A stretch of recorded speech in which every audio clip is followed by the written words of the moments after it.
Di saat aku beribadah ke Istiqlal, namun engkau ke katedral. Di saat bioku tertulis Allah Subhanahu wa Ta'ala dan biomu tertulis Yesus Kristus.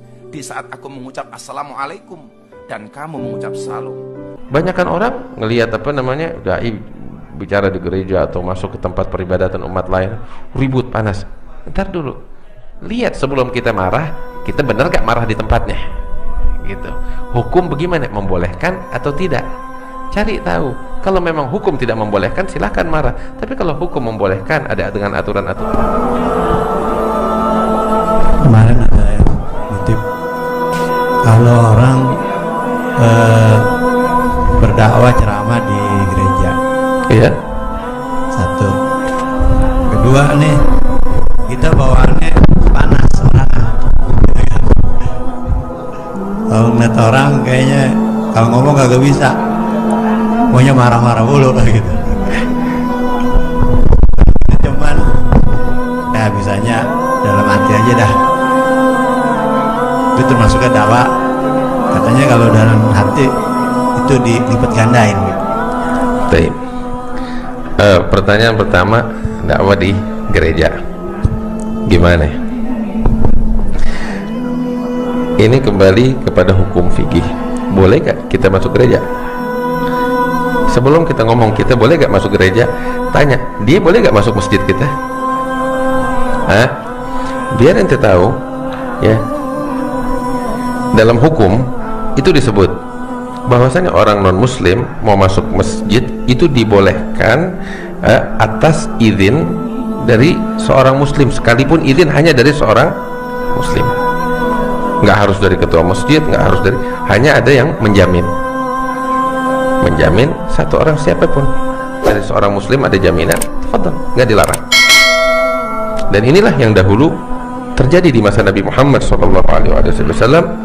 Orang-orang kafir dari Mekah datang ketemu Nabi di masjid. Waktu mereka datang ke Madinah, datang ketemu Nabi di masjid. Bahkan lebih dari itu, rombongan dari Nasara ya datang menghadap kepada Rasulullah SAW, disambut oleh Nabi Muhammad di masjid. Dan di dalam suatu riwayat disebutkan bahwasanya masuk waktu sholatnya mereka diizinkan oleh Rasulullah untuk sholat ya di pojokan masjid. Taib, jelas? Taib. Nah sekarang sebaliknya, kita masuk ke rumah peribadatan mereka, boleh gak? Kalau kita masuk untuk beribadah, ya dilarang. Kita masuk untuk beribadah dengan ibadahnya mereka, nggak boleh. Namun beda halnya, kita masuk bukan untuk beribadah dengan ibadahnya mereka, maksudnya beribadah dengan agama mereka, bukan. Tapi untuk kepentingan tertentu. Di dalam agama nggak dilarang. Dan ini terjadi oleh Sayyidina Umar ibn al-Khattab tatkala pembebasan penaklukan Baitul Maqdis. Saat itu yang berkuasa di Baitul Maqdis adalah kaum Nasrani.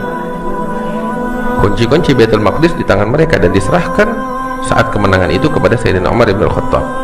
Dan Sayyidina Umar keliling melihat Masjidil Aqsa, Baitul Maqdis. Terus diajak juga, didampingi oleh pemimpin gereja saat itu, pemimpin Nasrani saat itu mendampingi Sayyidina Umar bin Khattab ya untuk keliling, dan diantaranya itu masuk ke gereja mereka. Ada disebutkan. Nah, dan tatkala Sayyidina Umar lagi di dalam gereja mereka ya, masuk waktu sholat, kalau tidak salah waktu sholat asar itu waktu, maka saat itu digelarkan sejadah, dipersilahkan oleh pihak gereja kepada Sayyidina Umar untuk sholat di dalam gereja. Apa yang terjadi? Sayyidina Umar menolak. Kenapa menolak? Apakah menolak sholat di situ? Enggak, bukan. Beliau menolak bukan karena alasan dilarang di dalam agama sholat di dalam situ, bukan. Tapi beliau menolak, beliau bilang, saya khawatir kalau saya sholat di sini, datang satu masa umat Islam akan merebut gereja kalian karena ini udah menjadi tempat sholatnya saya. Paham? Jadi beliau tidak sholat demi maslahahnya pihak gereja saat itu. Nggak sholat di situ, beliau pindah ke tempat lain, dan tempat itu sekarang jadi tempatnya Sayyidina Umar, dibangun masjid. Tapi gereja itu Sayyidina Umar tidak mau sholat itu demi kepentingan pihak gereja itu, supaya di satu masa nggak diklaim oleh umat Islam bahwa itu tempat sholatnya Umar hingga digusur tuh gereja. Ingat? Paham? Baik. Dari sini kita udah paham bagaimana ya orang yang mau masuk gereja untuk menyembah selain Allah ya dilarang, tapi kalau untuk kepentingan yang lain nggak dilarang sama sekali. Baik. Ada sedikit ingin saya sampaikan satu kisah ya. Ini mungkin kalau bicara hukum sama bahasan tadi udah selesai. Ini sedikit agak bukan melenceng sih, ada kaitannya juga. Kisah kakek saya Habib Salim bin Jendan. Habib Salim dakwah di daerah Sulawesi sampai 3-4 tahun dia tetap di sana. Di antaranya masuk ke daerah Bonaken, dia dirikan masjid di situ dan seterusnya. Masuk di daerah Sulawesi pelosoknya. Satu kali dia bikin, artinya masyarakat situ bikin acara besar, minta Habib Salim ceramah. Kebetulan di masjid agungnya, di masjid besarnya. Nah ini masjid bersebelahan sama gereja. Habib bicara di masjid, bicara tentang apa tahu? Sayyidatuna Maryam binti Imran, kisah kelahiran Nabi Isa sesuai versinya Al-Quran.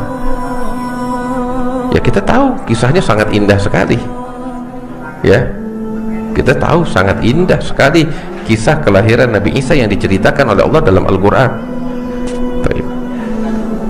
Usai acara, Habib keluar dari masjid. Begitu keluar, dihadang sama pihak gereja. Yang sama Habib semuanya udah pasang badan. Habib bilang, tenang, tar dulu, ada apa nih? Kita lihat dulu ada apa. Samperin sama Habib. Pihak gereja bilang sama Habib, Habib, tadi Habib bicara begini cerita. Iya, kenapa? Habib, kita dari pihak gereja pengen minta Habib bicara hal yang sama di gerejanya kita. Ini orang-orang kita nggak pernah dengar kisah kelahiran Maryam binti Imran, kelahirannya Isa sebagaimana yang Habib sampaikan. Besoknya dibikinin di acara di dalam gereja. Terus hidayat di tangan Allah, tugas kita nyampein. Dia mau masuk Islam, dia nggak mau masuk Islam, itu bukan hak kita, tapi tugas kita risalah yang benar sampai kepada mereka atas permintaan dari mereka. Apalagi yang mau kita permasalahkan, ya kan? Makanya kita kembali kepada bahasan Syekhul Butik berapa hari yang lalu. Ingat gak di awal permulaan kita bilang syarat dalam berdakwah yang harus dipenuhi. Yang pertama, seorang dai punya Islam sejati. Sebab kita punya kaidah faqidu syai' la yu'ti. Bagaimana seorang yang nggak punya Islam sejati terus dia mau ngasih? Bagaimana? Itu satu.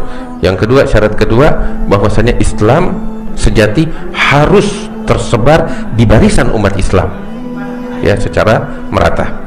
Dan yang ketiga, di dalam gerakan dakwah seorang dai harus memahami betul hukum-hukum Allah di dalam yang berkaitan dengan dakwah, sehingga dia berdakwah bukan atas gerakan dakwah yang dia lakukan, bukan atas dorongan gairah semata, tapi juga dengan aturan hukum.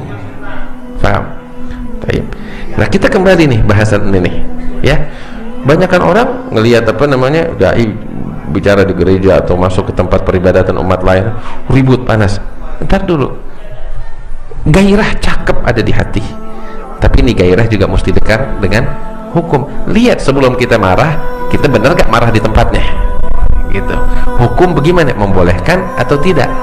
Cari tahu. Kalau memang hukum tidak membolehkan, silahkan marah. Tapi kalau hukum membolehkan, ada dengan aturan-aturannya, apalagi yang mau kita ributin gitu. Terkadang kita ribut kita sama kita karena dasar apa? Gairah yang gak didasari dengan Wallahu a'lam. Saya kira jelas. Sampai di sini cukup.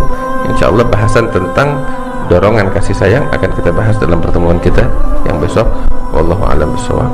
Al-Fatihah bil qabul tamam kulli surah sallallahu alaihi batinan wa ila hadratin Nabi Muhammadin sallallahu alaihi wasallam. Al-Fatihah.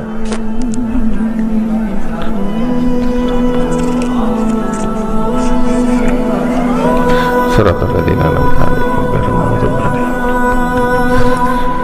Rabbana taqabbal minna innaka antas samiul 'alim wa tub 'alaina innaka at-tawwabur rahim. Sallallahu alaihi wasallam Muhammad.